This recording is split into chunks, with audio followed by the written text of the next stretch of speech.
Alors, vous êtes là pour réfléchir avec nous et avec nos intervenants sur comment aujourd'hui attirer davantage de visiteurs, comment faire pour qu'ils restent le plus longtemps possible dans un salon ou sur un stand. Et on va évoquer aussi l'apport des nouvelles technologies dans cet objectif-là. Alors, pour nous aider à réfléchir, pour vous présenter aussi des cas concrets de ce qui est réalisé aujourd'hui, 6 intervenants. Donc j'appelle Eyal Bonpuy. On peut l'applaudir, ça encourage nos intervenants. Eyal Bonpuy, il est directeur des salons CE. Et les salons CE appartiennent à Comexposium. Installez-vous là.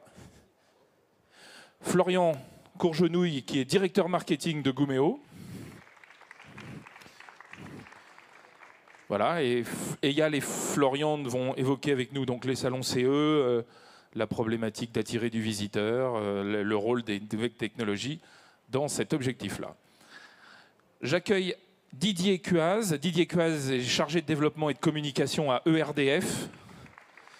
Et il est aussi en charge du showroom ERDF à Paris-Grenelle. Et on va évoquer ce showroom-là avec l'agence qui l'accompagne. Donc le groupe FG Design, François Guarino, qui est président du groupe FG Design. Et François Guarino préside aussi le syndicat professionnel, la fédération professionnelle, la Fédération française des métiers de l'exposition et de l'événement. J'accueille Olivier Heu. Olivier Heu, il est président et fondateur de Apsar.us, Next to You. On va parler e-beacon avec Olivier Heu. Et puis Fabrice Laborde. Fabrice Laborde qui est président donc, de Leeds. Leeds est une association professionnelle qui regroupe des designers d'espace et de stands, tout au bout là-bas.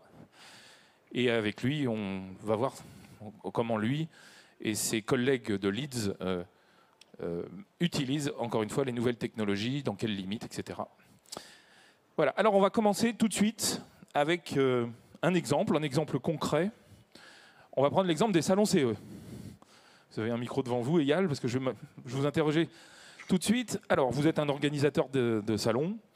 D'abord, ça représente quoi les salons CE aujourd'hui? Une petite présentation. Salon CE, c'est, comme vous le disiez, un des salons, un des 10 gros salons du groupe Comexposium. Parmi eux, vous connaissez sûrement le CIAL, la Foire de Paris, le Salon de l'Agriculture. Donc, Salon CE, aujourd'hui, c'est un dispositif de 55 salons en France, dans 35 villes. Donc, c'est plein de petits formats, des plus gros formats, justement, quand on est dans des bassins comme Paris, ou comme Lyon, ou comme Lille. Grosso modo, pour vous donner un ordre d'idée, c'est 4500 stands par an. C'est à peu près 30 000 m² de surface facturée. Donc ça, c'est à peu près le spectre. Et notre métier, c'est apporter toutes les solutions nécessaires à l'exercice d'un mandat pour un élu de comité d'entreprise. Donc peut-être que dans vos sociétés, vous avez des comités d'entreprise. Ça achète des vacances, ça achète du chèque cadeau, ça achète de l'expertise comptable, ça achète de la formation. Un comité d'entreprise aujourd'hui, ce qui est génial, c'est que ça peut tout acheter. Donc c'est un univers plein d'opportunités et qui a une belle tendance à se développer. Alors en tant qu'organisateur, qu'est-ce que vous cherchez à développer et comment vous faites aujourd'hui pour augmenter votre résonance, pour augmenter votre visitorat? On est sur les comités d'entreprise. Comme vous le savez, c'est un marché qui est identifié. C'est une entreprise qui a plus de 50 salariés, a cette obligation d'avoir un comité d'entreprise. Donc, nous, ce qui est intéressant, c'est qu'aujourd'hui, on sait où ils sont. On ne connaît pas encore les gens qui sont à l'intérieur de ce comité d'entreprise. Mais en tout cas, on a identifié une entité, ce qui est quand même déjà un véritable avantage par rapport à d'autres organisateurs de salons. Donc là, si on a la largeur du marché, on va aller chercher la profondeur. La profondeur étant pour nous les individus. On veut leur parler. Le digital vient forcément nous servir, forcément.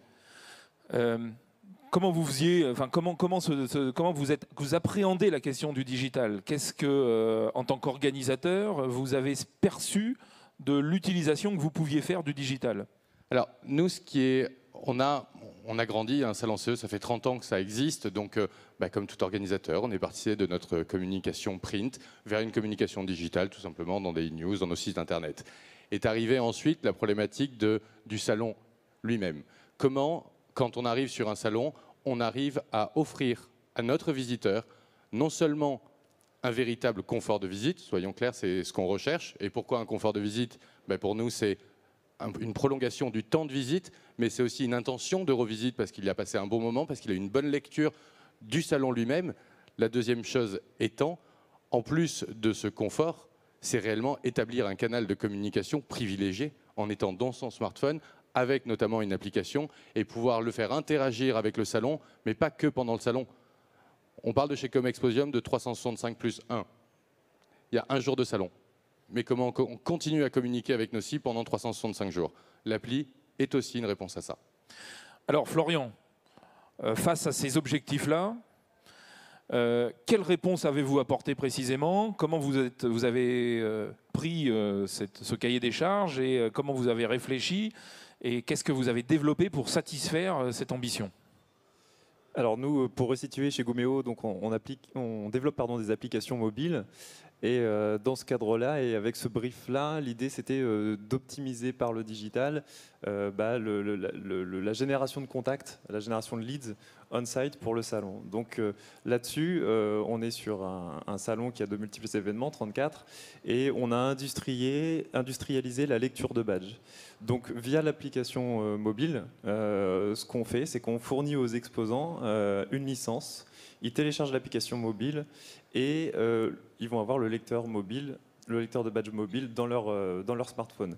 Ce qui va générer une expérience utilisateur, une expérience client bien plus élevée, bien plus intéressante que celle qu'on avait jusqu'ici avec les lecteurs de badge traditionnels. Qui, pour rappel, les lecteurs de badge aujourd'hui, c'est je suis exposant, j'achète la prestation lecteur de badge, je vais récupérer mon lecteur à un stand, je vais laisser un chèque de caution, etc., etc. Je vais attendre quelques jours après le salon pour recevoir l'ensemble de mes leads que j'ai scannés sur mon stand. Non, là, l'idée, c'était de rentrer vraiment dans un service client bien meilleur en digitalisant complètement la prestation lecteur de badge et en offrant vraiment une expérience beaucoup plus fluide aux clients via le smartphone. Ça veut dire qu'il y a une application spécifique pour les exposants? Ça veut dire qu'aujourd'hui, oui, il y a une application spécifique pour les exposants. Ils téléchargent une application Leads pour le salon CE, donc c'est une application à part. Ça, c'est une première étape. Comment on fait quel est le modèle? C'est-à-dire qu'une fois qu'il y a la signature on va y revenir après sur les explications un peu plus techniques, mais il y a la signature du protocole d'accord entre vous et l'exposant, et derrière, ça va chez Gumeo ou ça va chez vous, et derrière, ça génère un lien pour le téléchargement de l'application. Exactement. Techniquement, tout exposant qui s'inscrit sur notre salon automatiquement reçoit un mail, peut télécharger cette application, rentre un username et un password et est connecté. Tout simplement, l'application s'ouvre à la date du salon, se ferme après le salon. L'utilisateur peut directement exporter son fichier de tous ses leads directement par Excel et tout ça est consolidé sur une plateforme sur laquelle nous ensuite, comme on a des données qui sont assez riches puisqu'on est propriétaire de données. On va revenir sur cet aspect données. On pense sur l'aspect technique. Ça veut dire aussi, je suis exposant, mais un exposant, ça aime bien aussi circuler. Donc l'exposant lui-même, il va avoir deux applications. Il va avoir l'application, il peut prendre l'application en tant que visiteur et son application dédiée aux exposants. Ouais, exactement. C'était le cas jusqu'ici. Et c'est la deuxième étape, celle à laquelle on va passer maintenant, c'est qu'on va embarquer ce lecteur de badge directement dans l'application mobile officielle du salon. Donc ça va être une deuxième étape qu'on est en train de développer et même de lancer, on est en phase de lancement. Il n'y aura plus qu'une seule application, l'application du salon Event, de salon CE, à l'intérieur de laquelle tous ceux qui ont un profil exposant et qui auront acheté la prestation auront accès à une partie lecteur de badge. Comme ça, on ne se pose plus de questions de quelle appli je télécharge, laquelle va me permettre de faire quoi. Non, c'est une seule application et on a l'expérience client qui est unique à l'intérieur. Eyal, tout ce système-là vous permet à vous, après, de récupérer des données de visite sur les stands. Qu'est-ce que vous en faites de ces données? C'est un vrai sujet. C'est un sujet d'inquiétude pour des exposants en se disant « mais c'est mes données, qu'est-ce que vous allez en faire ?» C'est vos données. Pour nous, c'est la réponse, ce sont vos données. On ne rentre pas dans le détail d'une donnée, puisqu'en plus, ils peuvent enrichir de beaucoup d'informations. Moi, aujourd'hui, je suis propriétaire, je trouve ces données sur une plateforme. Si j'en deviens propriétaire, elles ont une valeur inestimable. C'est pas ça aujourd'hui qu'on peut faire, puisque c'est un engagement qu'on prend vis-à-vis de l'exposant dans un accord de confidentialité. En revanche, moi, là où ça va m'intéresser, c'est que si tous mes exposants ont cette application lecteur de badge et qu'ils ont scanné l'ensemble des visiteurs qui sont venus les voir, je sais lire exactement qui a rencontré qui, à quel moment. Et là, ça devient intéressant. Ce qui devient intéressant pour nous, c'est de lire notre média, c'est de lire notre marché. Un élu de CE du 92 est venu sur le salon. Il a rencontré 4 experts comptables et 3 voyagistes. D'accord. Il vient d'une société qui est de plus de 500 salariés. Il vient d'une société qui, finalement, vient de faire ses élections du comité d'entreprise. Et là, moi, ce qui m'intéresse, c'est vraiment d'avoir une analyse globale de quel profil recherche quoi, et pour répondre au mieux aux attentes de nos visiteurs. Donc ma réponse derrière, statistiquement, sera une analyse pour justement aller répondre à ce besoin du visiteur, de cet élu de comité d'entreprise, et pour l'attirer sur mes salons. Donc ça, derrière, la donnée générera de l'attractivité. Je reviens sur votre propos en disant que ça génère de l'inquiétude. Pensez-vous que cet accord tacite avec vos exposants suffit à les rassurer? Est-ce qu'il n'y aura pas demain, et ça je m'adresse peut-être plus aux techniciens, demain une capacité à bien séparer ce que je peux voir et ce que l'organisateur peut voir? Parce que c'est vrai que c'est inquiétude. La data, on en entend, on va certainement en reparler. C'est vrai que sur un salon, ça génère une capacité de rencontre professionnelle, enfin en tout cas sur les salons B2B, une capacité de rencontre professionnelle énorme. Donc on imagine bien que si tout est aujourd'hui sur une plateforme de données, so what de ces données, quoi. Alors, comment peut-on vraiment rassurer et l'exposant et le visiteur aussi, qui lui aussi voit se balader ses coordonnées chez tout le monde? Ouais, alors la donnée, c'est effectivement une inquiétude, ou en tout cas c'est un vrai sujet. Nous, on est challengé constamment par les organisateurs d'événements, de salons notamment, et on doit même passer des audits de sécurité auprès de gros organisateurs. Donc là-dessus, c'est même pas qu'on les rassure, c'est que dans les faits, on s'équipe techniquement pour assurer le cloisonnement des données.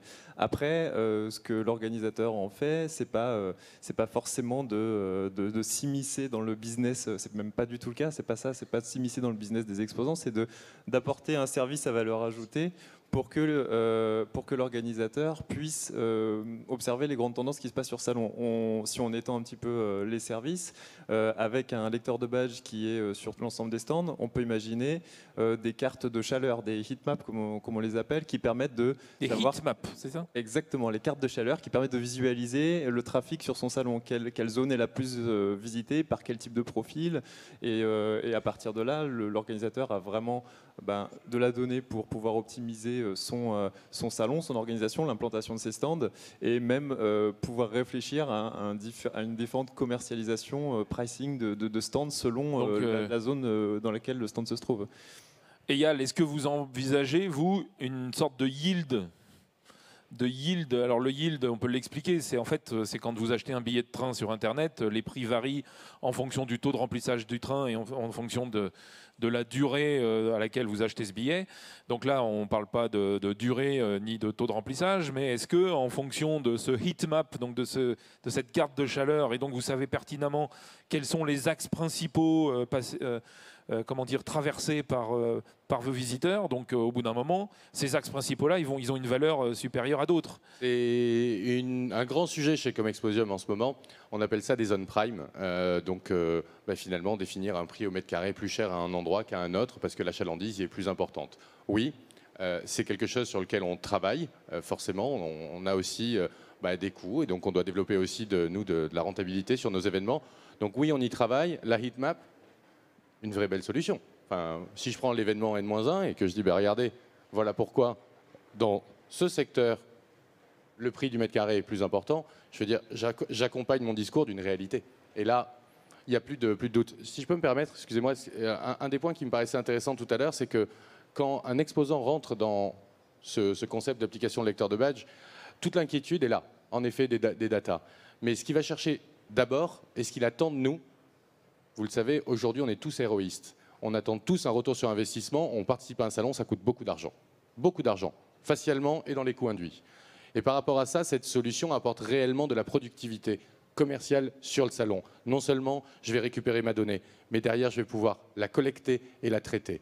Et très souvent, le débat, l'échange évolue plus vers comment je traite ma donnée et l'intérêt de faire ça que réellement comment je protège ma donnée. Et aujourd'hui, on est vraiment dans cette dynamique d'apporter, nous, organisateurs de salons, et pour sécuriser nos affaires aussi, un retour sur investissement à nos exposants.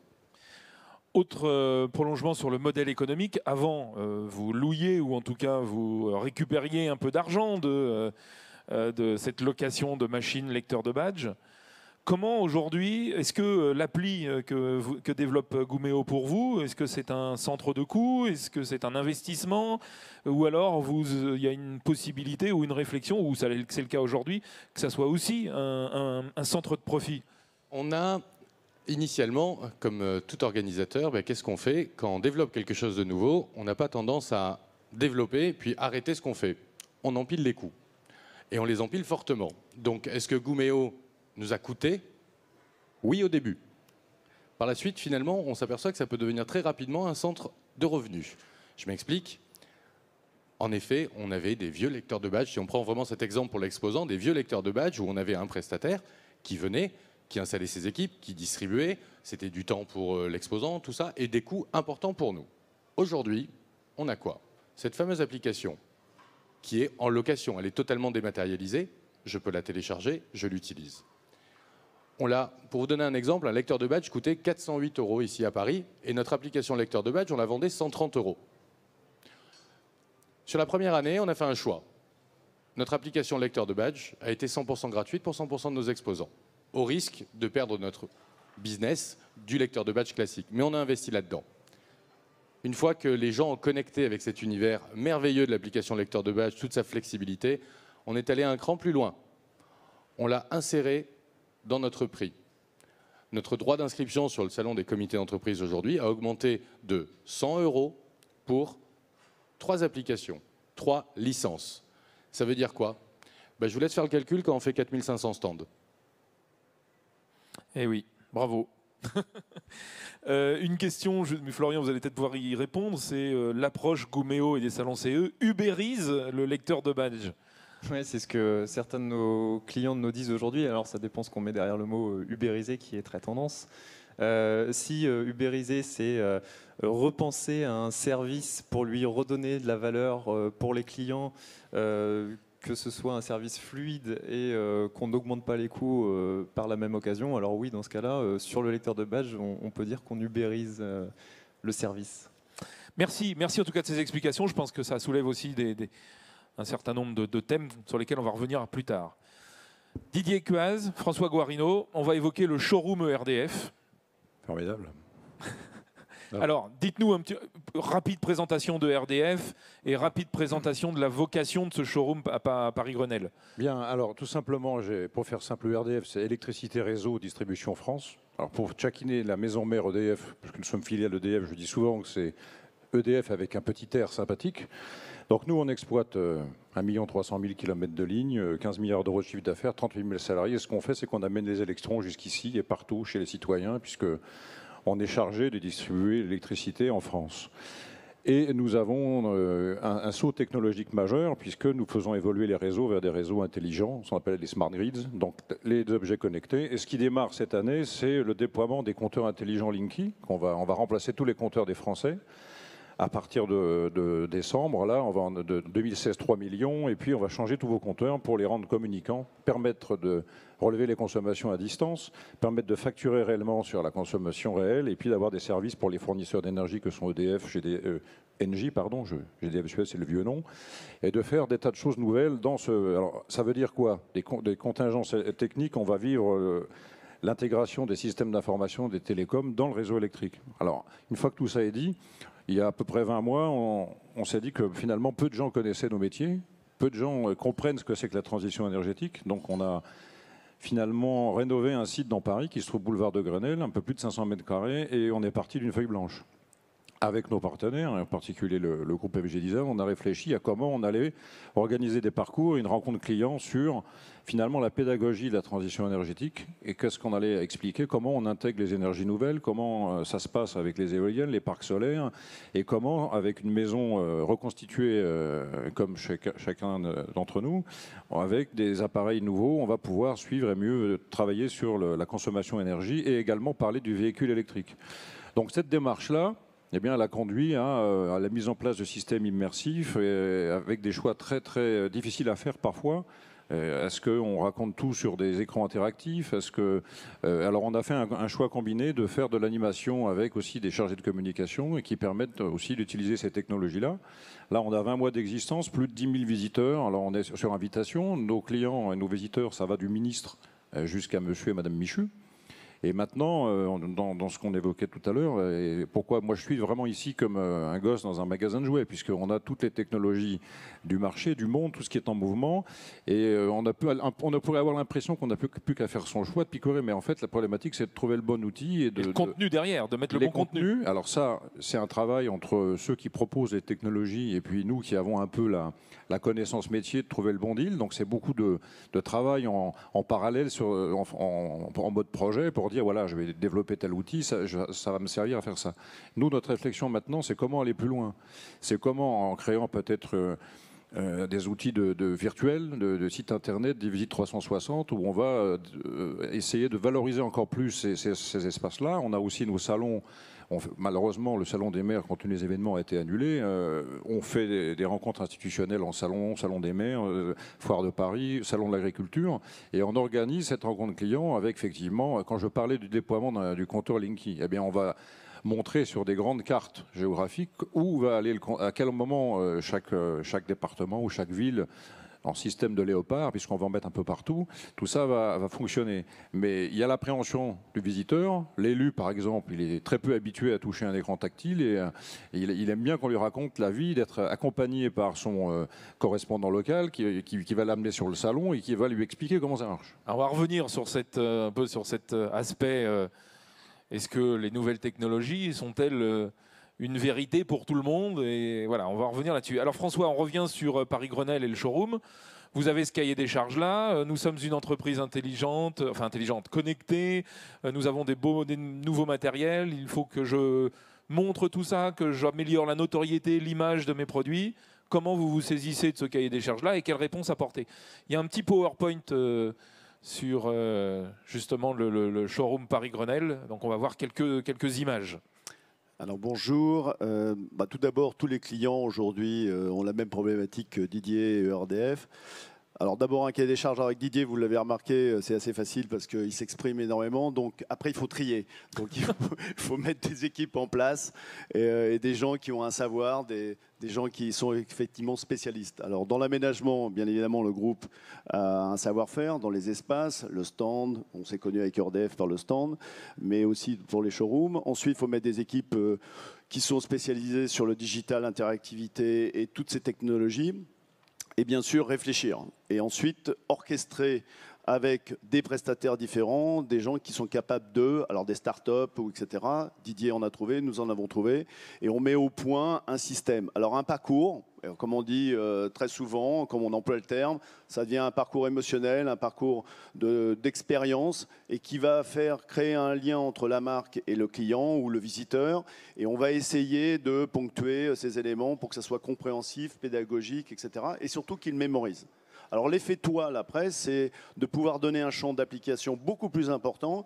Bon, là, nous sommes dans un showroom, évidemment, tout est sous la main, mais ensuite, qu'est-ce qui se passe à l'extérieur? Et donc là, on repart sur la toile avec d'autres éléments, d'autres technologies qui nous permettent d'aller plus loin et de créer le lien, non seulement sur le showroom, à une date donnée, mais ensuite toute l'année. Donc le avant, pendant, après, avec l'expérience réelle du visiteur, et derrière on essaye de faire vivre cette expérience voilà, plus largement. Et là on se rejoint et on est en cohésion totale avec, quand on est dans un espace salon, avec l'organisateur qui lui effectivement a des données, Nous avons des données et évidemment le ROI est la suite logique de tout ça, le mètre carré investi. Je vais à tel endroit où j'y vais pas, je fais telle ou telle manifestation, je fais une journée porte ouverte, ou je fais un stand, etc., un roadshow, etc. Alors, est-ce qu'on peut le PowerPoint hop. Tac, tac.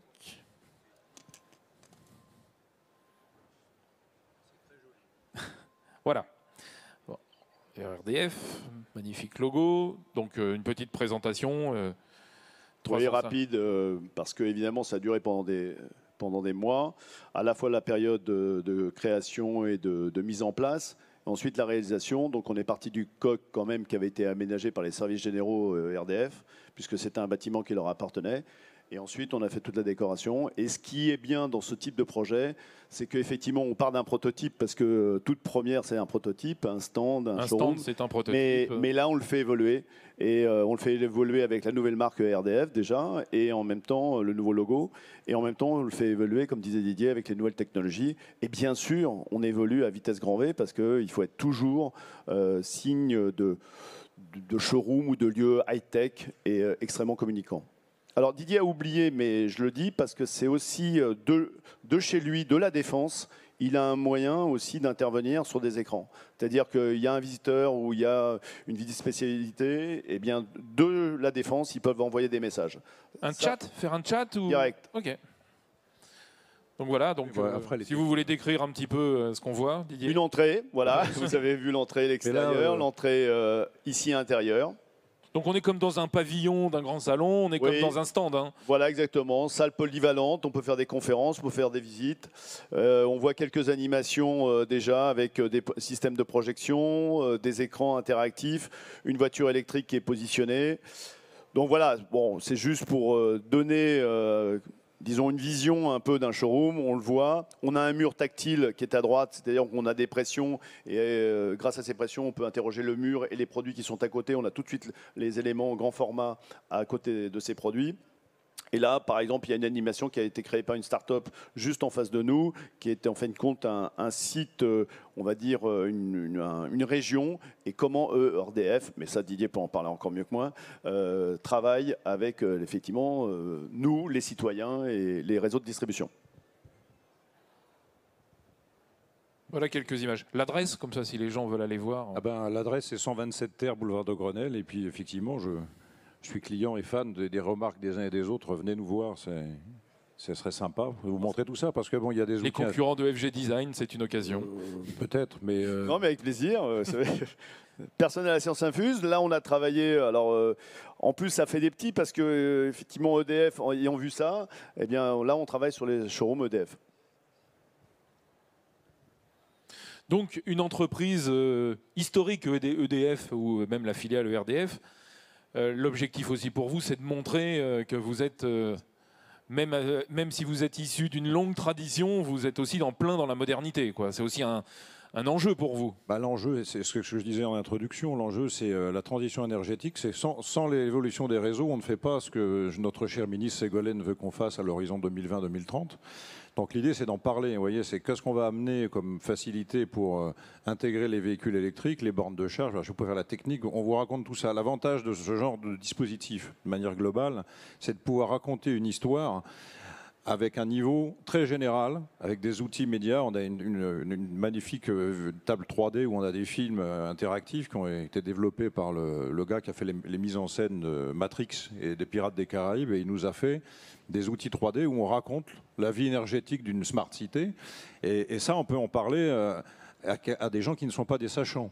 Ensuite, si vous voulez faire du B2B... Pédagogie. Voilà. Ensuite, quand nous, on fait rentrer des partenaires comme Schneider, Alstom ou autres pour faire entre guillemets, du business, on va pouvoir amener aussi des délégations étrangères, des gens du monde entier. Et là, on va rentrer dans la technique avec des experts qu'on associe et on va descendre plus loin dans les scénarios. Bon, c'est ce qu'on fait maintenant depuis une vingtaine de mois.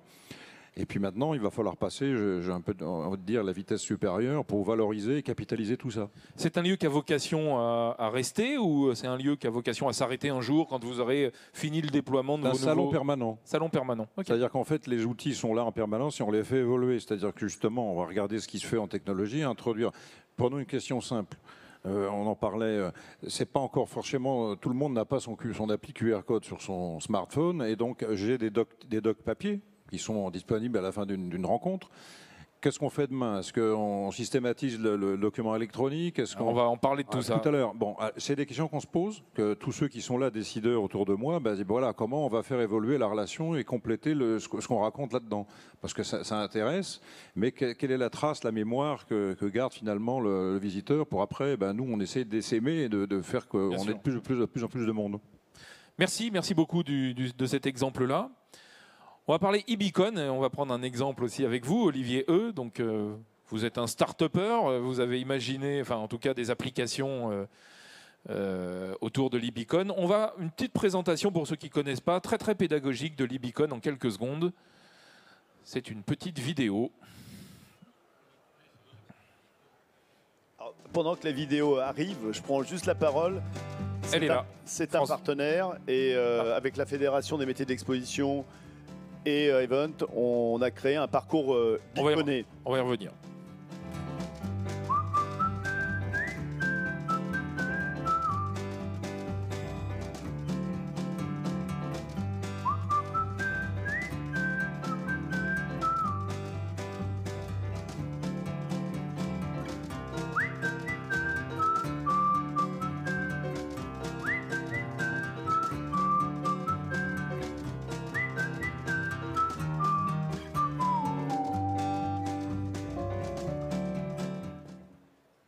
Voilà. Très simple. Alors, dites-nous quelques mots sur ce e-beacon dont on entend parler depuis quelques années et où les applications, enfin, commencent à apparaître, des applications concrètes. Merci Lionel. Alors, en quelques mots, de quoi il s'agit? Un e-beacon, d'abord, voilà, je vous en ai apporté un, vous pouvez le voir. C'est un petit boîtier électronique qui émet un signal à très courte portée, c'est-à-dire à quelques mètres, donc dont on peut régler l'intensité, mais disons que le but, c'est de toucher entre 6 et une trentaine de mètres, on va dire, donc d'avoir un signal très local. Et à quoi sert ce signal? Tout simplement, il va permettre de faire réagir vos smartphones, réagir vos tablettes, qui vont en fait le capter et à partir de ça, déclencher un certain nombre de choses. Donc, l'exemple typique d'utilisation, comme nous l'avons développé dans notre application Next2You, c'est de permettre de présenter un contenu qui est, qui est géolocalisé en fonction de l'endroit précis où on se trouve. Alors concrètement, dans un salon ici comme Event, on a déployé, donc, alors je tiens à remercier François Garinaud de son invitation, puisque c'est à l'initiative de la Fédération française des métiers de l'exposition et des événements que nous sommes présents. Et on a déployé donc, au travers des différents stands des membres de cette fédération, des beacons qui présentent en fait les entreprises, les stands, les activités au travers de notre application lorsqu'on s'approche à proximité immédiate. C'est ce que l'on appelle la découverte du lieu, c'est-à-dire que le principe, donc vous évoluez à l'intérieur d'un espace d'exposition et vous allez pouvoir consulter votre smartphone pour obtenir de l'information sur le stand, qui va être une information diffusée le cas échéant en plusieurs langues.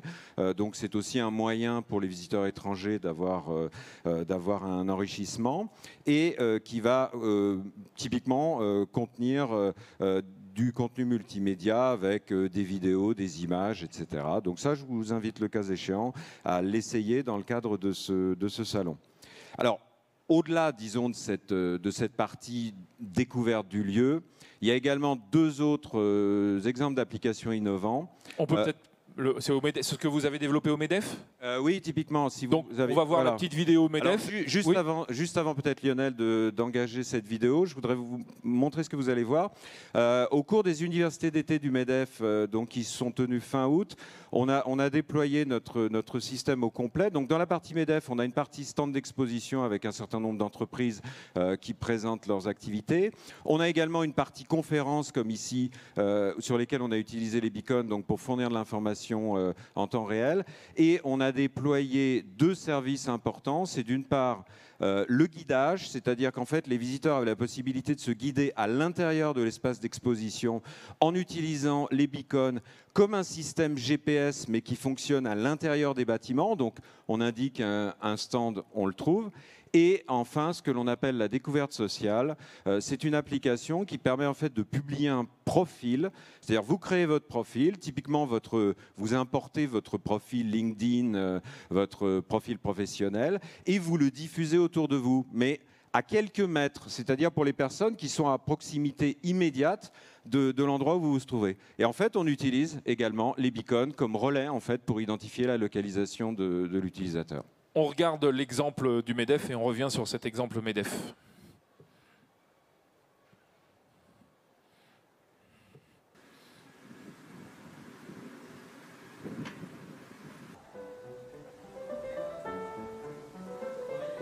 On peut lire des informations sur le lieu où on se trouve et ça a quand même un côté pratique. Il y a le programme qui était indiqué pour les différents lieux dans lesquels on se trouvait au niveau des conférences.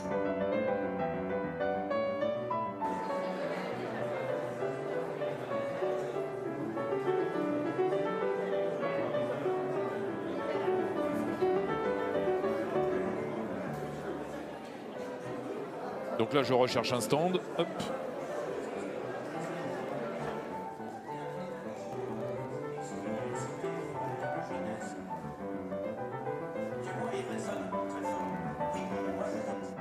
La partie réseau, ça nous permet, c'est sûr, de voir qui sont les personnes autour de nous, leurs fonctions, des informations sur ces dernières, si on veut les rencontrer, échanger. Et pour le réseau, ça peut être intéressant. Un moyen qui prolonge le smartphone, l'esprit du smartphone, pour rencontrer très rapidement des gens, sans forcément les voir physiquement au départ, sachant qu'ils sont proches, on peut rapidement les contacter et donc gagner du temps et surtout voir des gens qu'on ne verrait pas, parce qu'on peut se croiser dans des allées, dans ce genre de manifestation, sans réellement se rencontrer.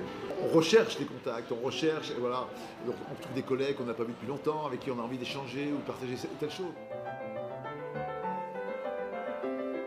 Voilà, donc les trois objectifs. Oui, qui sont illustrés, comme vous l'avez vu. Donc, un petit mot sur le projet et l'entreprise. Donc, c'est un projet. Notre entreprise est une entreprise d'origine française qui s'est exportée au Canada, puisqu'actuellement nous développons notre plateforme est à Montréal. Et c'est un projet qui a été conduit en partenariat avec HEC Paris, donc qui a quand même des racines authentiquement françaises. Il faut le souligner. Et nous avons donc, en fait, l'objectif, donc pour revenir un tout petit peu et sans trop vous ennuyer sur la partie technique, disons que le principe du beacon, c'est un peu le successeur des dispositifs qui utilisent les codes barres, qui utilisent même les signaux RFC, parce que en fait, on est capable de transmettre et de récupérer le signal à une distance beaucoup plus importante, toujours avec le même type d'appareil. Donc l'intérêt, c'est qu'on peut, à partir de ça, développer des applications d'un style nouveau qui vont enrichir. Et dans le monde de l'événementiel, donc nous, notre entreprise ne développe pas seulement des solutions pour l'événementiel, mais dans le monde de l'événementiel, il y a un intérêt tout particulier par rapport à des problématiques comme celles que vous avez évoquées. J'ajouterais même qu'avec la démocratisation de ce système de beacon, on peut considérer, dans un proche avenir, équiper chaque visiteur d'un salon, d'un beacon autour du cou. Alors on va y revenir sur l'aspect, on va se projeter un peu tout à l'heure et on va y revenir. On va revenir sur ce point-là. Merci beaucoup Olivier de ces explications techniques sur le beacon qui... Voilà, on va revenir aussi sur les freins, parce qu'il y a certainement quelques freins à l'utilisation. Et puis on parlera aussi bilan, ce que je n'ai pas posé comme question sur les différents exemples. On essaiera d'évoquer le bilan et surtout le taux d'appropriation de ces nouvelles technologies. Est-ce qu'il est en phase avec vos objectifs d'organisateur ou d'animateur de showroom ou de MEDEF? On va y revenir. Alors Fabrice, déjà vous, en tant que designer de stand, en tant aussi que responsable d'une association professionnelle, est-ce que vous avez vu ces dernières années évoluer les demandes de vos clients et vous demande-t-on aujourd'hui une utilisation des nouvelles technologies de façon systématique? Alors, oui, alors, on a parlé du côté organisateur, on a parlé du côté showroom. Quand on parle du côté du stand, on a à peu près les mêmes problématiques. Qui est le ROI. Grosso modo, c'est le retour sur investissement et c'est une demande de plus en plus pressante de nos clients. Pour ça, le digital, au départ, ça a été le mot. Il faut du digital, il faut du digital, il faut du digital, à tout prix. Mais le digital demande une chose très importante, c'est le contenu. Et le contenu demande du temps. Et le temps, souvent, on ne l'a pas. Donc, Au départ, on est parti effectivement avec une demande très très pressante d'avoir du digital, et ce matin j'en parlais encore, pour pas faire has-been, voilà. Mais finalement, il faut le vulgariser aussi un petit peu, le digital, puisque ça ne reste quand même qu'une aide à la vente, ou une aide à la démonstration, ou une aide à la promotion. Et vous le disiez très justement tout à l'heure, il faut aussi l'accompagner de la présence physique et de l'explication. Il faut le voir comme une aide, et non pas comme quelque chose qui va remplacer le physique. Et c'est en ça que je veux le vulgariser. Et je dirais, n'ayez pas peur du digital ou de ceux qui ne le comprennent pas. C'est ni plus ni moins qu'une aide, et il faut s'en servir comme ça. Alors effectivement, vous le disiez, notre métier a changé, le métier de designer de stand, puisqu'on doit adopter et adapter la stratégie de communication du client au volume, et il nous demande un ROI. Et avant que vous me posiez une autre question, je dirais aussi, c'est un petit peu comme la messe. Il y a le message pendant la messe, il y a donc pendant le salon, et il y a le message avant. Et je crois que là-dessus, les exposants ont fait beaucoup de progrès depuis quelques années. Ils travaillent leur invitation par le biais du digital. Et là, on s'en sert, ça permet de faire venir ses prospects, ses clients, de communiquer pendant le monde, les quelques jours avant, de rappeler. Donc ça, c'est très intéressant. C'est comme ça qu'il faut s'en servir. Pendant la messe, pendant le salon, effectivement. Mais surtout, et là, je pense qu'on a tous des faiblesses là-dessus, après le salon. Vous parliez du 365 plus 1. C'est plutôt 1 plus 365, je dirais. Mais vous avez tout à fait raison. Une fois que le salon est terminé, c'est là où il faut se servir de la database. Voilà, le ROI, la database, et effectivement, raccompagner les clients et les rappeler. J'entends ça dans votre bouche comme une sorte de critique, un peu vis-à-vis de... Enfin, une critique. Une remise au point vis-à-vis de vos clients, où j'ai l'impression que vous leur dites... Digital, attendez, vous voulez aller trop loin, revenez à des principes de base de ce qu'est un stand et de ce qu'est un salon. Et derrière, pour optimiser, vous oubliez quand même l'après, et c'est essentiel quand même dans votre démarche Enfin, j'entends ça comme une sorte de mise au point, voire de critique. Est-ce que je me trompe? Non.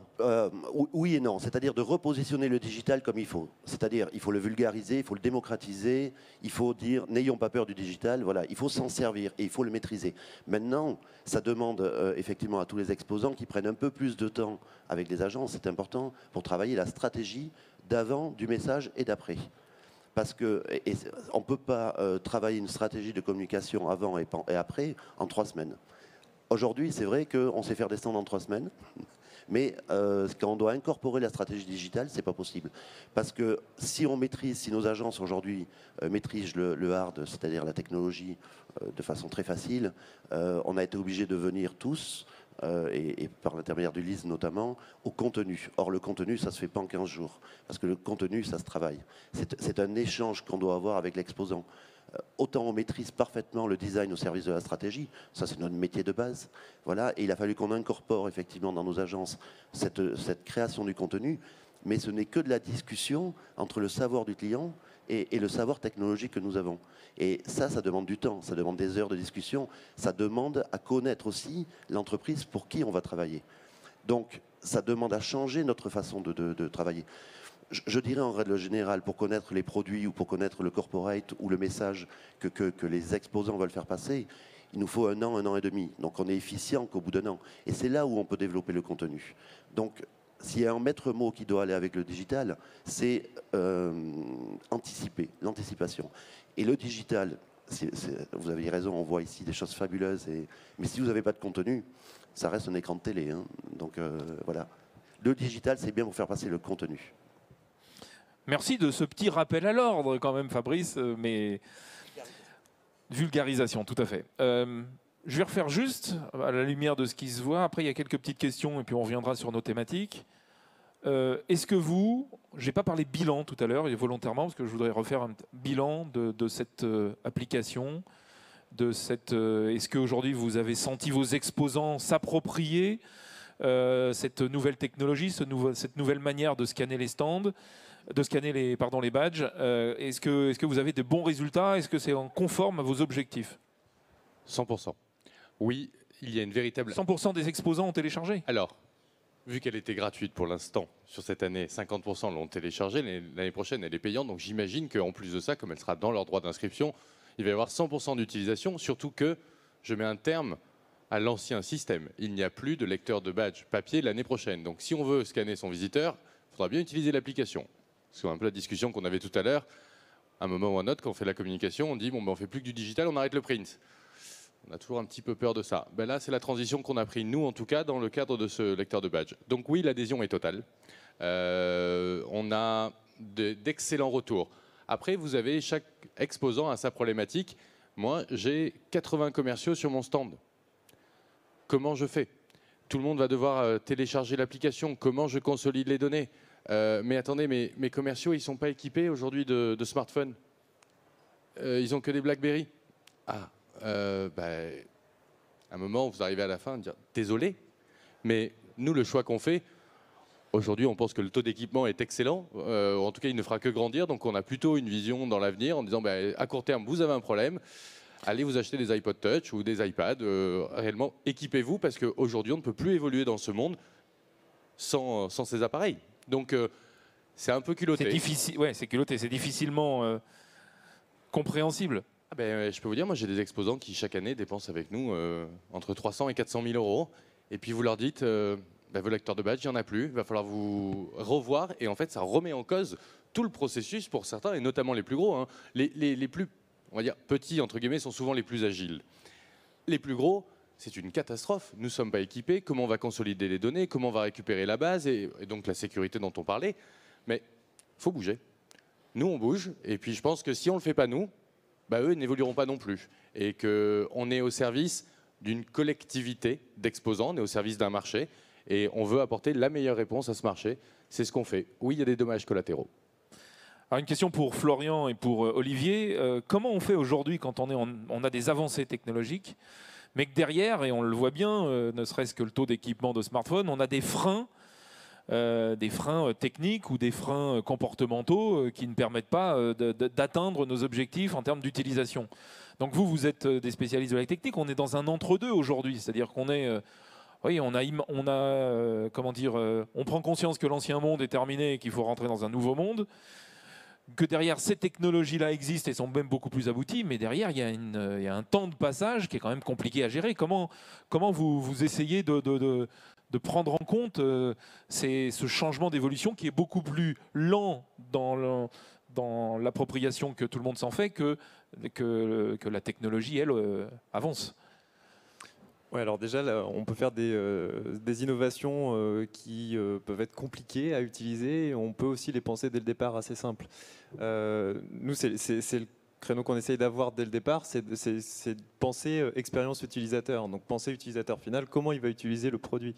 Si on a une super application en termes de potentiel, de ce qu'elle peut apporter, mais qu'elle est difficile à utiliser, on sait très bien que ça apportera pas grand-chose finalement, aussi bien soit-elle. Donc il faut que cette innovation, elle soit pensée le plus simple possible. Il faut se mettre à la place de l'utilisateur.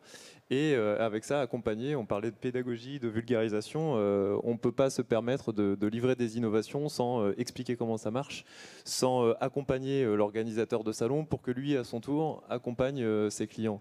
Ça, c'est un point par lequel, quelle que soit l'innovation, de toute façon, il faut passer. Alors justement, Olivier, la même question, un petit peu plus précise venant de quelqu'un de la salle. Comment adapter la technologie interactive à des publics visiteurs totalement différents en termes d'âge, de CSP et d'appropriation des nouvelles technologies? C'est une problématique. Alors pour répondre en termes de bilan, pour vous donner quelques chiffres, la difficulté, il y a deux publics en fait que l'on vise avec ce type d'application. Le premier public, c'est le public dans le cadre événementiel. Le premier public, c'est le public des exposants. Et le second public, c'est donc les visiteurs. Donc il faut bien différencier l'approche. Sur la problématique des exposants, on a des bons taux d'utilisation. Bon, on a vu le cas du MEDEF tout à l'heure. On avait un taux de réponse de 92% sur les exposants. Ça veut dire qu'on a plus de 90% des exposants qui, entre la fin du mois de juillet et le mois d'août dernier, ont créé donc leurs données, leurs fiches multimédia. Donc ce qui était un assez bon résultat, surtout compte tenu des congés. Donc là, il y a une vraie motivation. Et là, je rejoins tout à fait Fabrice sur la question du contenu. C'est-à-dire que disposer d'une belle technologie, encore faut-il y associer un contenu adéquat. Le deuxième problème, et ça je pense que mon confrère de Gouméo ne reniera pas ce point, c'est vis-à-vis des visiteurs. Actuellement, notre problématique, c'est comment faire télécharger une application. il faut installer une application sur le smartphone. Et ça, c'est pas un cap facile. Voilà. Ouais. Faut être clair. Pour le cas du MEDEF, on a eu des taux de téléchargement voisins de 25% sans avoir un soutien massif des organisateurs, parce que c'était quand même, ils sont allés, soyons honnêtes, un petit peu sur la pointe des pieds, dans la mesure où c'était une expérience quand même assez nouvelle. Mais la vraie problématique, elle est là. Et il y a toute une série de services, si vous voulez, qui nécessitent un taux de téléchargement relativement élevé. Alors, comment évoluer? Ça, je ne sais pas si on l'abordera après, mais il y a des pistes, en particulier en matière de beacon. Il y a vraiment une grande ouverture là qui est en train de se faire, qui a été à l'initiative de Google l'été dernier, qui en fait a mis en avant un nouveau standard qui s'appelle Eddystone, qui permet en fait de faire réagir les téléphones, les smartphones, tous vos équipements électroniques, sans avoir d'application particulière, c'est-à-dire simplement en fait en envoyant, c'est-à-dire que le beacon envoie une adresse internet qui correspond à une page qui décrit, par exemple, le stand de l'exposant ou un produit dans le retail. Enfin. Et ça c'est une approche intéressante parce que ça va nous aider beaucoup à faire face à ce problème de téléchargement des applications. Florian?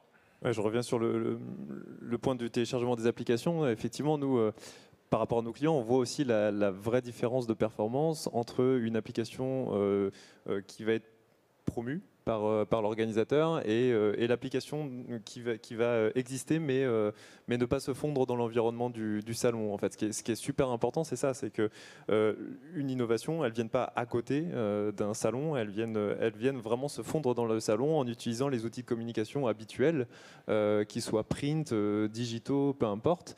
Il faut qu'on puisse faire la promotion de cette application, mais pas de l'application en tant qu'outil, en tant que service et valeur ajoutée qu'elle va apporter à l'exposant, aux visiteurs, etc. Donc c'est des communications qui sont à cibler. C'est pas juste mettez le salon dans votre poche parce que c'est pas super intéressant comme proposition de valeur.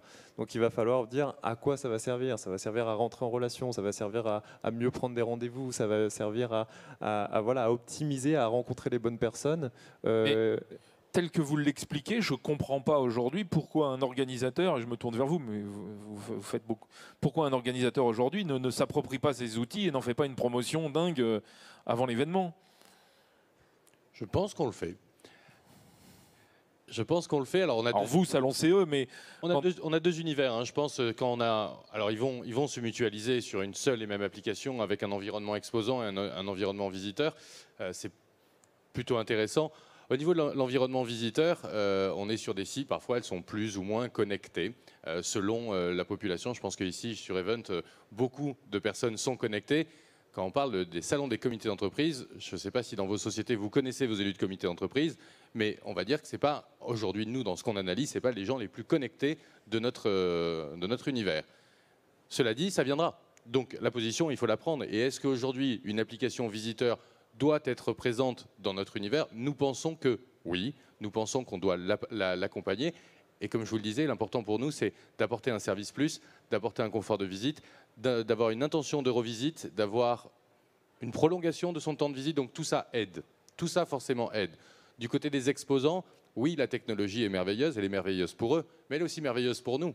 Parce que si on va un petit peu plus loin dans la démarche de l'organisateur, mais les prescripteurs d'un salon aujourd'hui, les gens qui veulent faire un salon, ce sont les commerciaux, en général. Et nous, avec notre application, on s'est retrouvés dans tous les smartphones de tous les commerciaux, de tous nos exposants.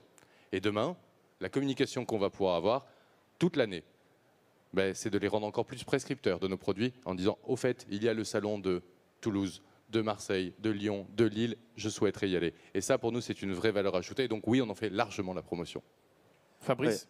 En fait, on a repositionné le salon comme le lieu où il faut faire des affaires. Et on a toute cette problématique. On pourrait aller chercher les visiteurs avec un bus, les obliger à rentrer dedans, à les faire venir, ça serait un système. Le digital est beaucoup plus sympa. Mais en fait, c'est ça, il faut repositionner, quand je parle de vulgarisation et de démocratisation, effectivement, il faut repositionner le digital pour ne pas oublier pourquoi on vient exposer. On vient exposer soit pour faire des affaires, soit pour faire du contact, soit faire du leads. Et le digital doit servir à ça. Il faut recentrer le salon. Et je crois que les organisateurs et nous, les agences de design, on est là justement. ils nous demandent aujourd'hui ce qu'ils demandaient aux organisateurs avant, ils vous le demandent plus et ils nous le demandent un peu plus à nous, c'est-à-dire de développer le business, c'est-à-dire d'aller chercher comment faire pour aller chercher l'exposant. Et donc, le bus, on va oublier, le digital, c'est le bon système, et il faut juste le démocratiser et l'expliquer de manière, s'en servir comme ça. Et ne pas oublier, effectivement, après le salon. Voilà. François, et puis après Fabrice, vous pourrez reprendre la parole. Comment on fait aujourd'hui quand on était un homme de l'art, une entreprise de l'art, donc où, comme disait tout à l'heure François, vous maîtrisiez le hard, pour s'ouvrir à ce monde numérique, digital, technologique? Et ça, c'est ma première question. Et deuxième question, est-ce que vous sentez que les designers de stand aujourd'hui vont, et pareil, même question tout à l'heure après pour vous Fabrice, vont vers ces évolutions-là, ou est-ce qu'il y a encore un peu de retard à l'allumage et que ça en devient même une question de survie pour vos métiers? Alors moi, je suis de la génération un petit peu avant tout ça. Vous ne les faites pas, François. Merci. Mais voilà, après, c'est une prise de risque. Voilà, on est des entrepreneurs, on est des gens volontaires, on souhaite montrer à nos clients notre expertise, nos souhaits, nos informations. Bah, la première des choses, c'est de participer à un salon comme celui-ci, déjà le visiter, premier point. Je pense qu'on peut être d'accord avec Fabrice sur ce point. J'ai pas beaucoup de gens de la profession qui sont venus ou qui viendront pour s'informer des nouvelles technologies, qui participent à cette nouvelle émergence. Deuxième point, bah, nous on participe, Fabrice expose, j'expose, donc je me mets en tant qu'exposant dans la situation de biconner, de trouver de l'interactivité, c'est un choix d'entreprise. Donc si je suis informé, si je suis volontaire, si je suis entreprenant, je positionne des équipes par rapport à ça. Alors en freelance peut-être pour commencer, mais ensuite intérieur de l'entreprise, interne de l'entreprise. Après, je suis à même de proposer à mes clients qui sont leaders d'opinion, qui sont du 440, des solutions. Enfin, il n'y a pas beaucoup d'histoires à raconter. C'est voilà, c'est une obligation quoi aujourd'hui. C'est une obligation. Et si je le fais pas, alors là, on est dans un franco-français, mais si je le fais pas, ça va être un allemand, ça va être un anglais, ça va être un chinois. Demain, le marché, il est totalement mondial. Peut-être que les générations chinoises sont plus en avance que les nôtres, j'en sais rien, mais en tous les cas, ça deviendra des clients extrêmement, enfin des concurrents extrêmement prenants. Voilà. Donc, il faut être dans le marché. Et il faut, et là, j'en suis la preuve, même avec mon âge, faut que je sois dedans, quoi. Sinon, bah voilà. Et puis, j'entraîne pas mes équipes. On est 160. J'ai beaucoup de jeunes chez moi, 70%. Voilà, une entreprise qui est un peu passéiste. Est-ce que ça le fait? Je pense pas. Donc, il faut aller de l'avant, sans arrêt, sans arrêt, sans arrêt. Fabrice? Non, François a tout à fait raison. Notre métier change. On te fait beaucoup plus jeune que ça, non, je te jure. Notre métier change. Il faut effectivement qu'il y ait des leaders pour tirer ce métier vers ce que nous demandent nos clients. Mais en fait, on a changé parce que nos clients nous ont demandé de changer. Ils ne nous laissent pas trop le temps avant le salon pour qu'on leur offre ce qu'ils veulent, mais on a changé à cause de ça. Et effectivement, il faut qu'on internalise, enfin en tout cas qu'on capte des nouvelles compétences. Mais les écoles aussi, les écoles qui forment aujourd'hui les designers ont aussi changé, puisque c'est le design au service du business, grosso modo. Hein. On n'est plus au plus beau stand, on est au stand le plus efficient. On n'est pas le leader du marché. Il faut qu'on fasse un stand qui fasse qu'on soit remarquable. Donc on est dans une autre stratégie. On doit adapter la stratégie du client au volume. Et en ça, notre marché a changé. On a été obligé de prendre effectivement du digital, mais dans le contenu. Le hard, on le maîtrisait. Maintenant, on va dans le développement du contenu. Par exemple, notre groupe Galis Profil sort en janvier, un petit peu dans le zooming, mais uniquement sur le stand. On va pouvoir adapter et calculer à la fin du salon combien de personnes sont passées sur le salon, évidemment, mais ça, c'est pas le plus important. Mais combien de temps ils sont restés et où ils sont passés, de manière à pouvoir améliorer l'expérience pour l'année d'après. Sur le stand, vous voulez dire? Sur le stand. C'est-à-dire qu'on fait exactement la même chose que pour le salon, sauf qu'effectivement, les organisateurs peuvent être embêtés pour dévoiler je comprends, non, mais les bonnes allées, les mauvaises allées, alors que nous, en fait, les statistiques sont pour le client sur le stand. C'est à partir de janvier. Ça aussi, ça fait partie de notre analyse pour nous améliorer l'année d'après et pour améliorer leur business. Je comprends. Une question à tous les 6, mais on va revenir vers vous. Est-ce que vous, depuis que vous avez mis en place ces outils-là, vous avez vu changer ou vous avez appris quelque chose de nouveau de vos visiteurs? Pas réellement, mais la réponse n'est pas très adaptée à la situation. Comme je vous disais, on est sur un marché identifié. Moi, j'ai une base de données aujourd'hui qui n'est pas une base de données salon. Ce ne sont pas des visiteurs de salon, c'est une base de données marché. C'est-à-dire que J'ai à peu près un investissement de plus de 300 000 € par an de personnes qui lèvent le téléphone pour qualifier une base de données. Et le premier client de cette base de données, c'est moi, pour organiser mes salons et pour faire venir.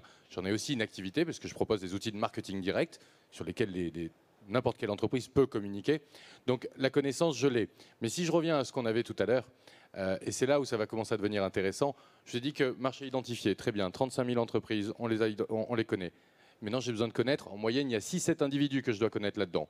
On est sur 200 000 personnes, 220 000 personnes à connaître. Une fois que j'ai ça, qu'est-ce qui m'intéresse? C'est vraiment de les profiler. C'est de se dire, j'ai la largeur, j'ai la profondeur, la hauteur sera la qualité, sera la connaissance que je peux avoir d'eux. Et ça, demain, oui. L'application va m'y aider. Je sais que l'élu de comité d'entreprise du 92, peut-être de RDF, qui est venu sur le salon, il s'est intéressé à ça, ça, ça, ça et ça. Et quand je lui ai envoyé un email, il a connecté là-dessus, là-dessus, là-dessus, là-dessus. Donc je commence aujourd'hui à avoir une vraie connaissance. Donc oui, on est à la veille d'une vraie connaissance de nos visiteurs. Donc d'une amélioration de l'organisation de vos salons, de la situation de vos stands et du service que vous allez pouvoir rendre à la fois à vos exposants et à vos visiteurs. Tout à fait. Florian, est-ce que vous aussi, dans l'expérience que vous avez avec vos autres clients salons, est-ce qu'on voit une évolution du comportement du visiteur? Alors nous, on le sent... Ou on est, comme le disait Yal, à l'aube de le voir? Oui, on est à l'aube de le voir. Nous, l'évolution du comportement, on le voit surtout sur la partie organisateur, en fait, et la compréhension de la plus-value que ça peut apporter ce type de service. Et oui, effectivement, je reprends le propos, le digital au service du salon, c'est hyper important. C'est qu'on revient presque au basique avec le digital. Ça va nous permettre de mieux atteindre les objectifs de départ. Et donc... par là, l'organisateur, lui, va améliorer sa connaissance client. L'idée, c'est de pouvoir effectivement faire matcher des populations, les faire se rencontrer. Et c'est ça qu'on apprend avec le digital. C'est qu'on va pouvoir avoir quelque chose qui va nous permettre de calculer, de tracer, de mettre des chiffres sur quelque chose qui, avant, était la fameuse recueil, la fameuse data, quoi. La fameuse data qu'avant, on percevait plus ou moins bien par les enquêtes qui donnaient effectivement déjà un signal. Mais là, on a de la donnée tangible pour savoir comment mieux orienter et les visiteurs et les exposants dans leur participation au salon. Didier, est-ce que vous avez eu, avec le digital, le numérique, la technologie, de nouvelles exigences et en tant qu'annonceur, en tant que prescripteur? Et est-ce que vous voyez aujourd'hui, est-ce que vous avez une meilleure connaissance des gens qui viennent sur vos stands ou qui passent dans votre showroom? Je fais un petit focus en arrière. Déjà, avant même le digital, on a fait à l'an 1 des focus group avec une équipe de conseil marketing et déjà les clients, les visiteurs, tout scope confondu, soit des industriels, soit des consommateurs, nous disent bon, ok, vous avez réussi, on comprend enfin ce que vous faites, qu'est-ce que c'est que l'énergie, quel est le monde d'aujourd'hui et les outils pédagogiques ont été salués unanimement. Bon, alors, pour peut-être un petit focus, Frédéric disait 1 an et demi de création, de travail en amont pour créer des outils. Nous, c'est 120 collaborateurs par lot projet pour 3 à 6 mois de création d'outils avant de passer à l'intégration dans les outils digitaux. Donc ça, c'est vraiment très important et on va continuer.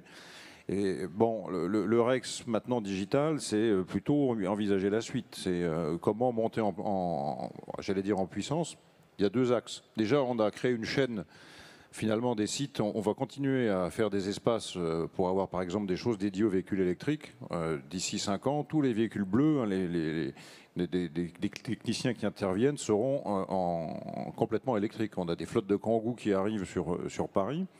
Eh bien, on va exposer aussi ces technologies-là, en parler. Donc déjà, on a un premier retour qui est de dire on va pouvoir faire une chaîne vraiment de points d'exposition et de multiplier ainsi les espaces de rencontre. Et donc, la vraie question que je me pose en ce moment, on est pratiquement à la fin de l'année, c'est qu'est-ce qu'on va faire en 2016 pour choisir tous nos outils de capteurs. Est-ce qu'on va donner des docs de manière intégrée? Est-ce qu'on va les envoyer par mail? Bon, on est vraiment dans des champs de décision. Stratégie de diffusion de l'information. Voilà, et puis comment on va finalement... Évidemment, on introduit tous les 2 mois, il faut faire vivre. Ce que je n'ai pas dit, c'est que derrière tout ça, il y a des régisseurs Hein, il y a un vrai travail de régie. Moi, j'ai des équipes en permanence qui font tourner la machine. Ça ne marche pas tout seul. Hein. Vous voyez ce qu'il y a derrière ces murs ici, ben, on a à peu près la même chose. On a 13 km de câbles et de fibres optiques derrière les murs qui permettent de faire marcher tout ça.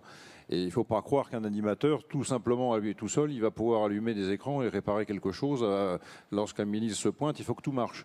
Donc, il y a une cinématique globale d'une gestion de l'événement sur le long terme. Et maintenant, on va embarquer les outils que nos partenaires vont... Alors, dernier point, benchmark. C'est surtout aller voir les produits, voir ce qui se fait et comment ça peut s'intégrer dans ce que les outils, dans nos outils de mobilité aussi à montrer. On va équiper... Nos forces d'intervention de smartphones, justement, de tablettes mobiles, des cartographies des réseaux, et tout ça se déploie dans l'entreprise. Alors il y a une évolution, il faut que les gens s'approprient ça déjà en interne, et on va montrer tout ça. Comment l'entreprise se modernise.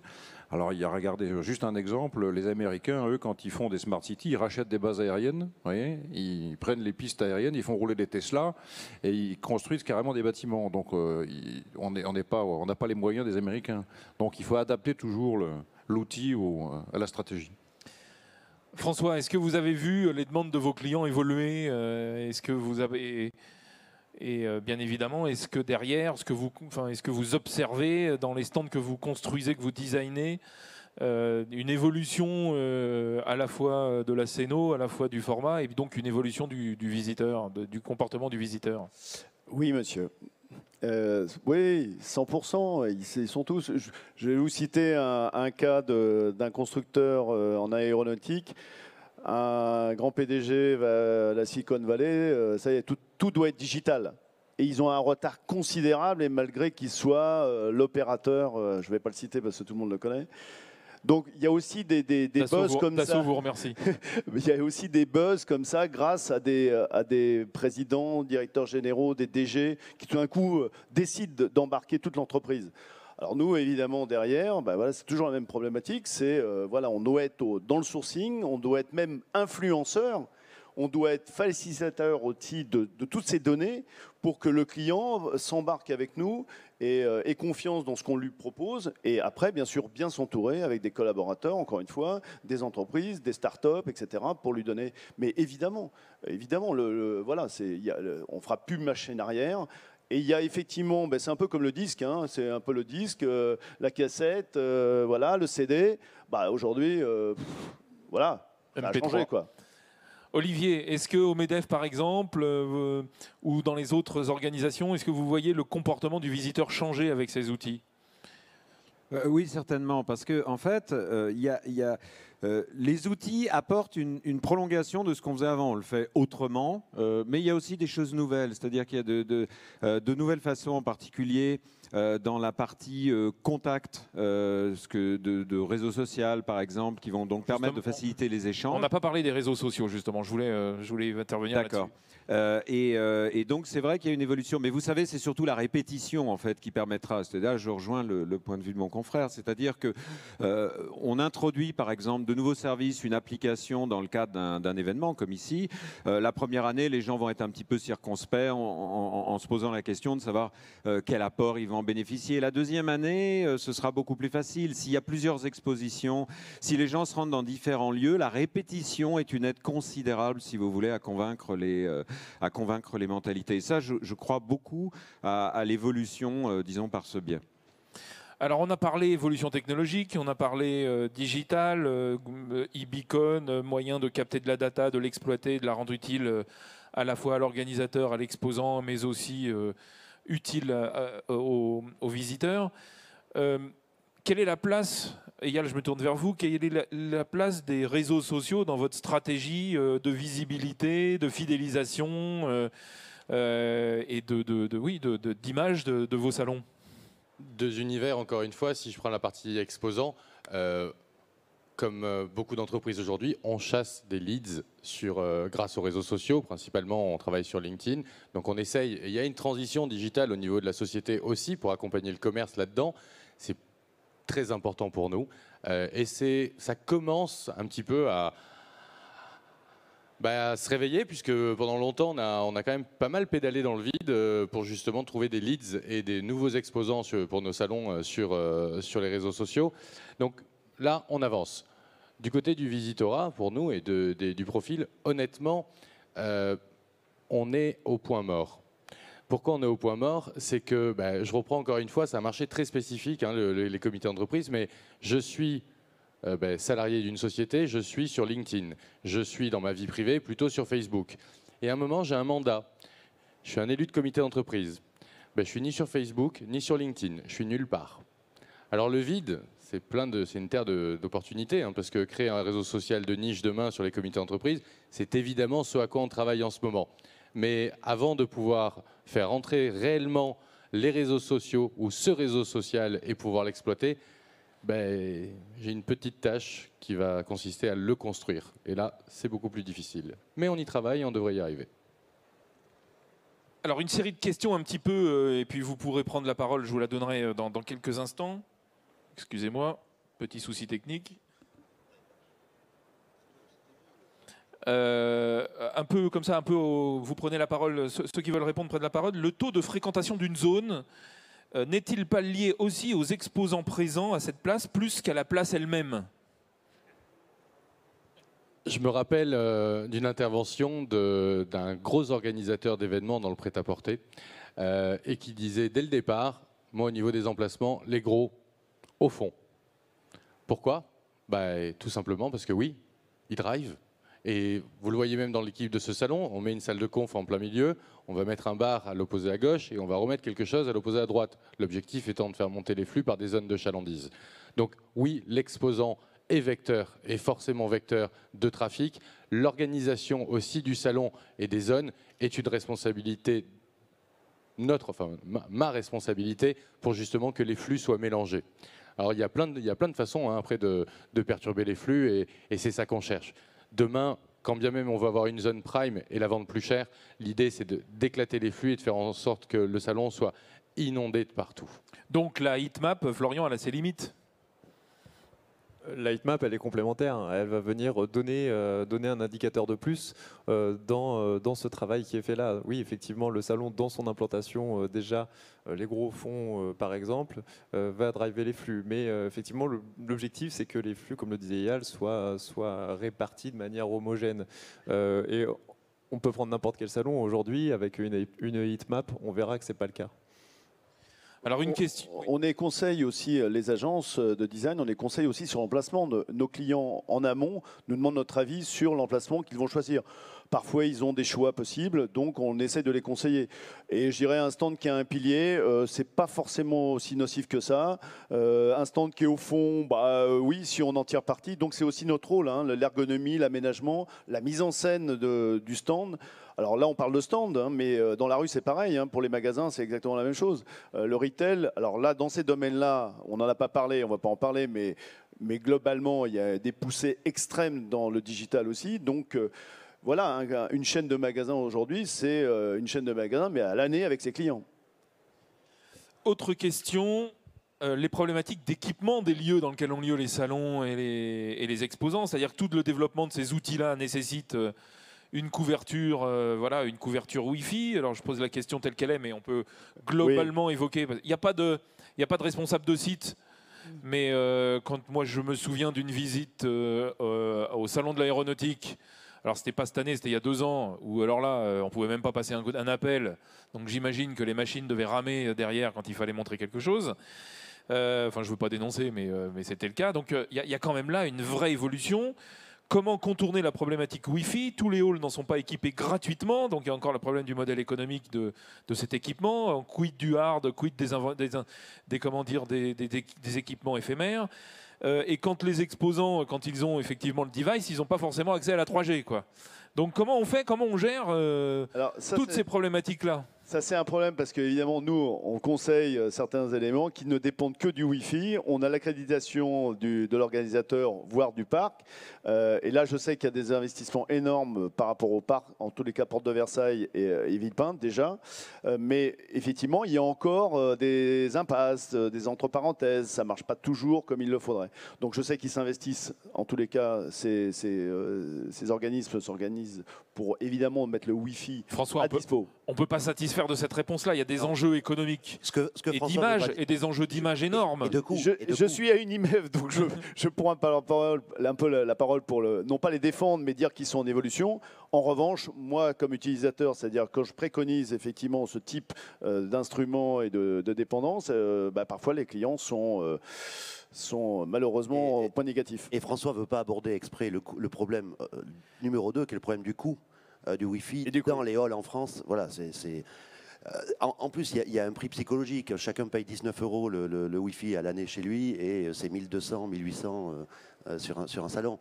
Et je ne dis pas que ce n'est pas justifié parce qu'il y a des investissements énormes, mais c'est vrai que c'est difficilement vendable. Et Yal, Oui, en effet, on sait à quel point les parcs investissent énormément de plus en plus dans ces solutions et que les coûts sont énormes, véritablement énormes, et on en a conscience. Et donc, bon, on travaille avec les parcs, hein, ce sont véritablement nos partenaires. Mais j'accompagne aussi la problématique du coût. J'ai un exposant qui, il y a encore 3-4 ans de ça, on venait de lui vendre un stand, alors 9 mètres carrés. Alors nous, le mètre carré est très cher chez nous, on devait être proche des 7000 €. 7000 €, et puis quand on lui dit, donc pour la connexion Internet, oui, pas de problème, vous avez besoin de quoi? D'un gros débit, alors il faut lui descendre un câble, et il faut que franchement ça débite, et on demande le devis au site, et puis il s'avère que on approchait les 5000 €. Alors là, la personne qui a fait l'investissement de sa vie en se disant ce salon, j'y participe, c'est bon, j'ai tout pris, là, j'ai l'aménagement, j'ai le stand, j'ai les mètres carrés, j'ai la com, j'ai tout. Et puis lui tombe le coup de bambou, son activité était digitale et il lui fallait ce débit, lui tombe le coup de bambou de 5000 €. Ce n'est pas envisageable aujourd'hui, je suis d'accord, ce n'est pas une bonne réponse, mais on sait que tout le monde y travaille. Florian, donc c'est les limites du système, c'est quand même un frein énorme au développement de tout ce qu'on a décrit depuis le début, hein. Il faut quand même le souligner. Moi je me souviens avoir eu quelques échanges un peu virulents avec des responsables de parc, mais quand on voit, c'est ce que je mettais dans l'intitulé de la table ronde, aujourd'hui les salons ça représente 1,5% du PIB en France, 17,7 millions de contrats, 30,5 milliards d'euros. Quand on parlait, Fabrice l'a répété, que ça reste quand même un univers de business quand même relativement intense. Si on n'arrive pas quelque part, mais pas forcément, les parcs ne sont pas forcément responsables, il y a peut-être aussi les opérateurs, qu'on n'arrive pas à trouver une solution, ça fait quand même, il y a un peu d'enjeu, quoi. Florian, vous vouliez rajouter quelque chose sur cette question-là? Oui, clairement, c'est un frein, en tout cas, on est tous dépendants de ça, organisateurs, prestataires, utilisateurs, on va tous être dépendants de cette infrastructure-là. Alors oui, c'est des investissements énormes, ça va avancer, lentement, mais ça va avancer. En attendant, digital ne veut pas forcément dire online. Voilà, la manière dont nous on répond à ça, c'est que 90% des services proposés dans l'application mobile fonctionnent offline. Donc l'expérience, vous l'avez, les données qu'on a organisées, parce que ce sont des données existantes qu'on organise finalement, qu'on organise au sein de l'appli, elles sont toutes consultables, elles sont toutes utilisables. Donc c'est ça qui est très important, c'est que digital peut fonctionner offline. Et ça, c'est une vraie réponse aujourd'hui pour ces problèmes d'équipement. Vous avez en tant qu'exposant, vous, Didier, des remarques à faire sur la qualité technique des lieux dans lesquels vous investissez? On rentre de European Utility Week à Vienne, c'est le grand salon des grands énergéticiens. Bon, on tombe sur ces problèmes-là, hein. Des réseaux mal foutus, et ça, les clients qu'on est, je partage tout ce qui a été dit, hein. Il faut absolument passer.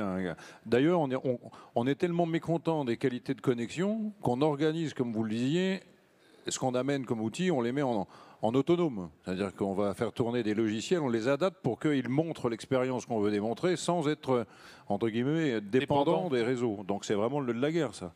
Les outils digitaux de demain, alors pour ça que nous, je peux encore une fois tirer notre expérience, c'est qu'on a 4 réseaux indépendants sur l'espace de Grenelle. On a la fibre optique, vous voyez, on a des bouquets numériques, on a des réseaux de visioconférence indépendants pour pouvoir garantir des solutions. Et des fois, il y a des réseaux qui tombent, hein, problème d'opérateur. Et j'ai mis 3 mois et demi à avoir la fibre optique par Free, parce qu'Orange n'avait pas d'offre, ou alors une offre très très chère. Vous mettez la fibre pour des événements ponctuels chez Orange, ça vous coûte un bras. Et donc, il y a une vraie problématique et une vraie attente des clients qu'on est sur des offres à mettre au point dans des partenariats pour qu'on puisse baisser ces coûts-là. Voilà, c'est clair que si on ne va pas vers là, on ne pourra pas développer tous les outils qui vont derrière. Est-ce qu'il y a des questions dans la salle? Très bien, donc je dis une dernière et puis je donne j'en profite pour donner la parole à tout le monde sur une question de fond et en même temps d'équilibre.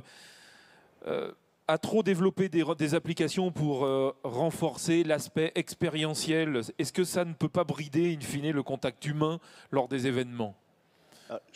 J'ai un tout petit élément de réponse. Nous faisons travailler l'NCAMA, qui est mon ancienne école, sur des projets à l'année. Et avec un client, Caisse d'épargne pour ne pas le citer, on a donné un projet digital, donc des stands avec l'opération digitale présente. On voit le premier projet, on voit le deuxième projet, et on ne voyait rien en digital. Ou juste un écran tactile dans un coin, mais pas des stands extrêmement changeants, une bonne scénographie, un bon aménagement, un stand sympa. Donc 25 étudiants. Bon, au bout du 4e, on se pose quand même la question en se disant mais c'est dingue, comment cette génération? Je la fais très courte. Tous les jeunes, à un moment, nous ont dit non, nous, on arrive dans un stand, on pose les smartphones, on pose tout, et on veut avoir des gens devant nous et on en parle. Toute notre vie est basée là-dessus. Quand on rentre dans le monde de l'exposition, quand on est dans un espace de rencontre, on veut voir les gens et discuter avec eux de notre avenir, des solutions qu'ils nous apportent. Donc, tout d'un coup, rayon de soleil, on s'est dit, oui. Et on était nous-mêmes has-been par rapport à des 20 ans qui sont aujourd'hui opérationnels comme étudiants et demain décisionnaires. Fabrice? Oui. Donc ça veut dire tout ce qu'on a évoqué depuis 1h30 Non. Non, ça fait partie de notre monde. C'est pas d'avenir, quoi. C'est fabuleux ce que dit Oui, François. c'est l'avenir, mais en plus. Voilà. L'expérience qu'il a vécue, c'est fabuleux parce que c'est la réalité. D'abord, on n'a pas à se soucier de l'avenir des salons. Il va falloir qu'ils se modifient. Mais parce que plus on va développer le digital et plus on aura besoin de contact physique, ça c'est une chose. Le digital, c'est pour avant et après et l'aide à la vente quand on est sur place. Mais surtout, c'est tellement difficile pour les organisateurs et les exposants et nous de faire venir des prospects sur le salon. C'est pas pour le coller devant un écran une fois qu'il est là. Donc effectivement, ils avaient tout à fait raison et il ne faut pas oublier l'essentiel, elle est là. Florian, vous êtes un peu bousculé dans votre activité, dans votre modèle aujourd'hui. Ça va, je suis bien là. Non, la cannibalisation du on-site par le online, du physique par le digital, pour nous, c'est une légende. Faut faire, le besoin de rencontre humain, il ne sera jamais remplacé. Quand aujourd'hui on a une présence sur LinkedIn, c'est pourquoi? C'est pour rencontrer des gens, in fine. Tous les réseaux sociaux, les Twitter, les Facebook, organisent des événements physiques. Il y a un vrai besoin de rencontre et de savoir qui on a en face parce que c'est juste pas la même chose. Donc à nouveau, le digital, il est là pour servir les événements, il est là pour servir les salons et il est là pour ne pas rater la personne qu'on aurait ratée si on n'avait pas ces outils-là. Donc c'est essayer d'éviter des frustrations qu'on connaît tous en tant qu'exposant, par exemple. On sait très bien que tel visiteur qu'on veut voir, il est là, mais on l'a raté parce qu'on n'avait pas les outils pour l'amener jusqu'à nous ou pour le rencontrer. Donc cette cannibalisation-là, pour moi, elle n'existe pas. Oui, le faire attendre sur un stand est important. Là, les écrans tactiles, tous les moyens d'information, le pouvoir disons, exporter des informations en dehors du stand pour ceux qui ne viennent pas, gagner du temps. Aujourd'hui, les déplacements pour voir un salon, c'est pas 2 jours, c'est fini, c'est une journée. Ça ressemble bien au retail, ça. Donc ça va vite. Et en même temps, il faut que nous, nos rendez-vous, quand ils sont physiques, pendant ce temps-là, ils peuvent avoir une information à travers une table tactile ou une animation X ou Y. Je suis d'accord, nous en moyenne on évalue qu'un visiteur vient voir 13 exposants en moyenne. C'est pas beaucoup, hein. Donc il faut trouver les moyens d'attirer les gens vers soi. Le digital en est un moyen. Si on reprend le métier d'organisateur de salon, nous on se définit comme des experts de la mise en relation. Et la mise en relation, elle est naturellement humaine. Je reprends tes mots, le digital au service de la rencontre. Et c'est ça qui doit nous aider, c'est ça qui doit nous animer. Et je suis d'accord aussi avec toi quand tu dis, mais finalement il n'y a rien de plus humain que le digital. Parce que derrière chaque compte sur un réseau social, il y a une personne. Et il y a une personne, aujourd'hui, quand elle vient sur un salon, qui veut rencontrer une autre personne. Et ça, c'est notre métier. Favoriser la rencontre. Messieurs, un dernier mot, Olivier, et après Fabrice pour conclure. Oui, pour rebondir sur ce que vous évoquiez, je crois qu'au contraire, les outils dont on parle, là, de tous ceux dont on discute, ce sont des applications très, très locales. En fait, quand on parle de réseau social, si vous voulez, on imagine la distance, on imagine des personnes à qui on parle de loin, qu'on ne connaît peut-être même pas. Là, on est en train, le concept, si vous voulez, vers lequel on essaye d'évoluer, c'est la notion de dire, voilà, créer un réseau social, mais autour de votre stand. C'est-à-dire où on mélange en fait la prise de contact, l'information sur les produits et le contact direct, naturellement, ce n'est qu'un préalable. Et ça, justement, ces technologies que nous évoquons, elles ont un rôle très, très local, très, très concret, si vous voulez, dans les expositions. Donc ça, je crois au contraire que c'est la bonne alliance du monde digital avec le contact humain. J'aime beaucoup votre expression de créer un réseau social autour du stand. Mais Fabrice? C'est exactement ça, parce que ce qui a changé aussi, autrefois, les gens allaient sur un salon, ils savaient 6 mois à l'avance qu'ils y allaient, des fois 1 an à l'avance, ils réservaient les hôtels, etc. Aujourd'hui, grosso modo, on décide parfois 2-3 jours avant d'aller visiter un salon. Voilà. D'ailleurs, les exposants décident des fois de façon très tardive qu'ils vont eux-mêmes exposer. Et donc, le réseau social autour du stand, le réseau social autour du salon, permet juste de rappeler 2-3 jours avant à des personnes qu'on expose ou nos produits. Et ça va déclencher la décision de venir. Mais c'est vraiment comme ça. C'est vrai qu'autrefois, c'était 6 mois. Maintenant, c'est 1 semaine avant. Écoutez, merci beaucoup, messieurs, de vos interventions, des idées que vous avez bien pu nous fournir, des évolutions, etc., des tendances. J'espère que vous, comme moi, vous avez apprécié les quelques débats, les quelques propos avancés, les quelques idées, tendances. Merci de votre... On peut applaudir nos intervenants.